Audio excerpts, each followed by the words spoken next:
Outlaw Law is brought to you by Whitaker and Hamer, attorneys and counselors at law. Your law firm for life. Back on the Outlaw Lawyers, Josh Whitaker and Joe Hamer. Whitaker and Hamer Law Firm are your hosts. They are the managing partners there, practicing attorneys here in North Carolina. I'm Morgan Patrick, consumer advocate. Want to remind you, too, that Whitaker and Hamer conveniently located offices in Raleigh, Garner, Clayton, Goldsboro, Fuquay-Varina, and Gastonia. And if you have a legal situation you're facing and you've got questions, I've got a phone number for you, and you can get some answers. Here it is, 800-659-1186. That's 800-659-1186. And just leave your contact info and briefly what that call is about. And an attorney with Whitaker and Hamer will be in touch.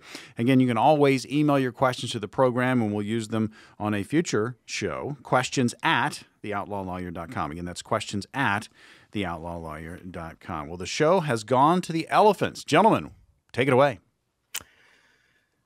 Joseph, I feel bad about this last segment. We were talking about video games, and you offered your suggestion of what the worst video game of all time was. And honestly, I don't even know what that game is, and I glossed over you. I think this is ageism and went straight to E.T. What was Big Rigs, just so I know? It's a 2003 racing game where you control a semi-trailer truck, and you kind of race a truck through checkpoints. It was real bad, man. It was really bad. That's all I've got for you. You're never gonna know about it because it's I walked through. What was that, PlayStation? Yeah, it was so 2003. Let's see, what did it actually come out for? It was Windows. It came out for PC. But Metacritic, you've got Metacritic who like compiles reviews that do like an aggregate review score, and it got the lowest of all time, which was an 8 out of 100. Hey, you got that list in front of you? What's that? The list of the lowest games of all time? Yeah, I'd like to know like the bottom 5. Let's see. I walked through. My boys were playing video games, and I always thought when I grew up I'd be that cool dad that played a lot of video games with my kids. I never play any video games with my kids. They were playing Deer Simulator, right? And they had a deer. A classic. You ever play that? No, not really. It's not my game, man. It's not my type of game. Like they were being a deer. Yeah, there was a goat simulator, right? So they used to play Goat Simulator, but now I guess, and I don't know what it's called. I am familiar with Goat Simulator, but again, never did it for me. From the makers of Goat Simulator came Deer Simulator, and so they were down there with a deer who had guns for antlers, like fighting a guy. I was like, this is the worst thing. Okay, you did not have me at Deer Simulator, but then when you described what it was, like I'm gonna be honest with you, you kind of. It's kind of speaking to me now, man. Well, anyway, yeah, this list is not a good list. You're not going to know any of these games, man. So I think we go on to elephants. All right. Legal stuff. All right. So there was a case, New York State Court of Appeals. It's been widely reported on. Every media outlet seized on this story. But there's an elephant named Happy, but apparently he's not a super happy elephant. He's in a zoo. And so we have a nonprofit group who decided to sue. They filed a writ. I think we talked about this one time. They filed a writ of habeas corpus. It's not something that attorneys deal with every day, but a writ of habeas corpus. I guess a criminal attorney might deal with it some, but it's illegal. I don't know, Joe. I would say illegal confinement, right? If you've there's all types of things that it could cover. But anyway, a writ of habeas corpus is what you use when you have got a defendant, someone who's charged, who's being illegally or improperly confined. And so it's to get them out of jail, right? It's to get them out of this confinement. And so this nonprofit organization that is concerned with animals treatment filed a writ of habeas corpus that was denied on the lower levels, and they went to the Court of Appeals. And the Court of Appeals, I think the amazing thing is that this made it to the Court of Appeals, and that the Court of Appeals spent a lot of time letting the parties argue, and then we got a 5-2 decision from the Court of Appeals that said the animals were not human, right? They're not entitled to civil rights, human rights. They can be confined. You can't be cruel to an animal. I mean, all that's still the same. But these folks, their argument was that animals, or at least certain animals, should have the same rights as a human, which I think is crazy. Yeah, to me, that's just crazy. I can't believe it went to the Court of Appeals, and it was a 5-2 decision, Joe. So that means 2 Court of Appeals justices wrote opinions saying that, in fact, humans should be treated. I mean, animals should be treated as humans. And this is just, I mean, maybe it's just me. Maybe other people read this and it doesn't sound crazy. I mean, but to me, it sounded crazy. No, Josh, it does sound crazy. And when you boil it down like that, and you're like, when you literally just boil it down, and you're like, these, they rule that animals are in fact not humans. Like, I think that illustrates the absurdity of it. And like, I don't want this to be misconstrued and anyone to think that I am not someone who believes in animals being treated properly. I love animals, man. I love elephants. I think they're fantastic animals. I really do.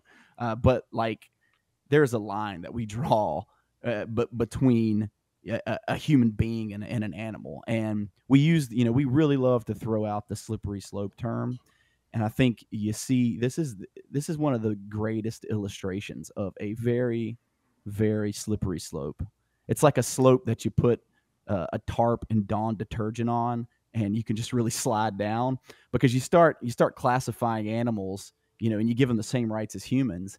And what do you do, man? Like, where do you draw the line there? Like, I want to eat some of these animals, Josh. It's very important to me to have some of these animals and to eat them. And I can't eat you, Josh. I can't eat another person. So that would be a real problem for me in a lot of ways. Where does that leave us? The crazy thing to me is anybody can file a lawsuit, right? That's what I tell people. We'll have people that come in for a consult, and they're like, well, this is my concern. I don't want this, I don't want this to get, anyway, anybody can sue anybody for any reason, right? And it doesn't have to be legitimate. Like, you might be, if I went and filed a lawsuit against you, Joe, and there was no basis in it, like, I might end up being responsible for your attorney's fees. There might be some sanctions or penalties for any attorney that might have tried to help me with that, but I can do it. And it can just get thrown out of court. They can be like, you're crazy. Right? You have no standing here. Get out of here. Don't come back. Right? But you can still do it. Right? So people still have to defend these things. And so, sure, they like, how crazy is it that they filed a writ of habeas corpus and filed it for Happy the elephant? And then some lower level judge did the right thing, or at least in my opinion. I was like, well, this is stupid. Get it out of here. And then they appealed it to the Court of Appeals, and the Court of Appeals not only heard the case, and again, I don't know the state of New York. I'll be there next week, but I don't know how they.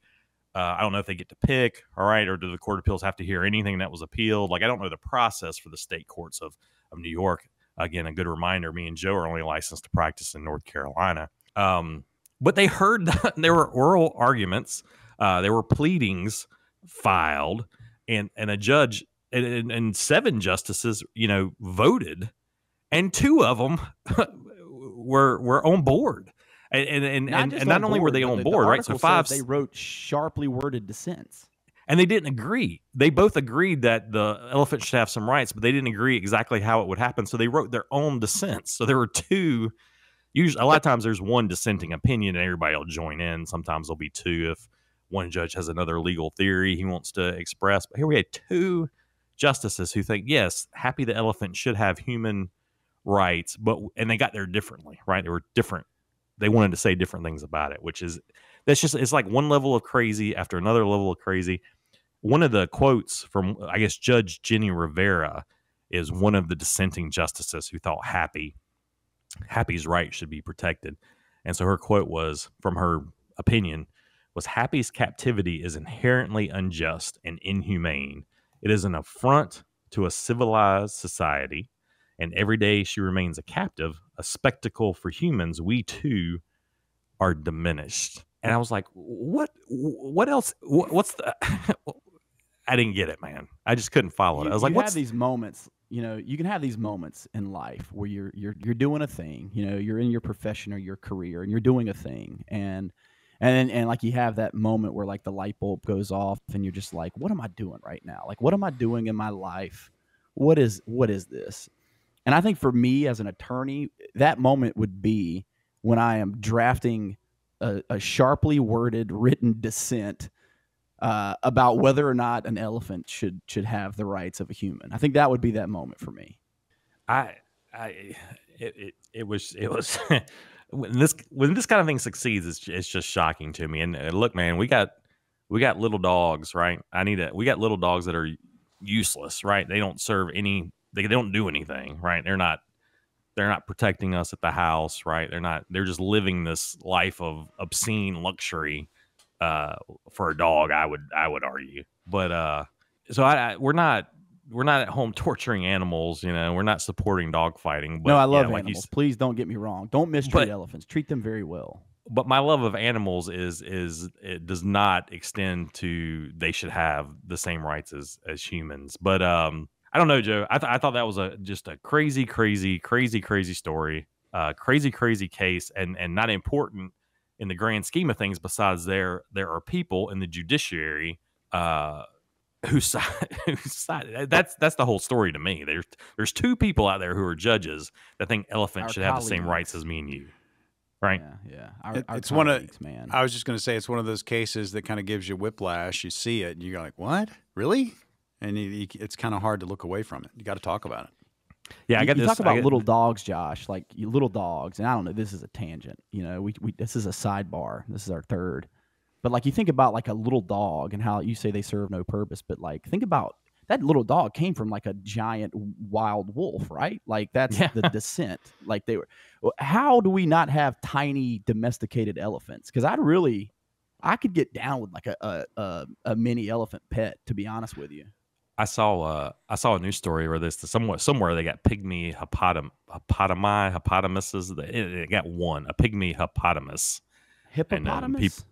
People were like losing their minds.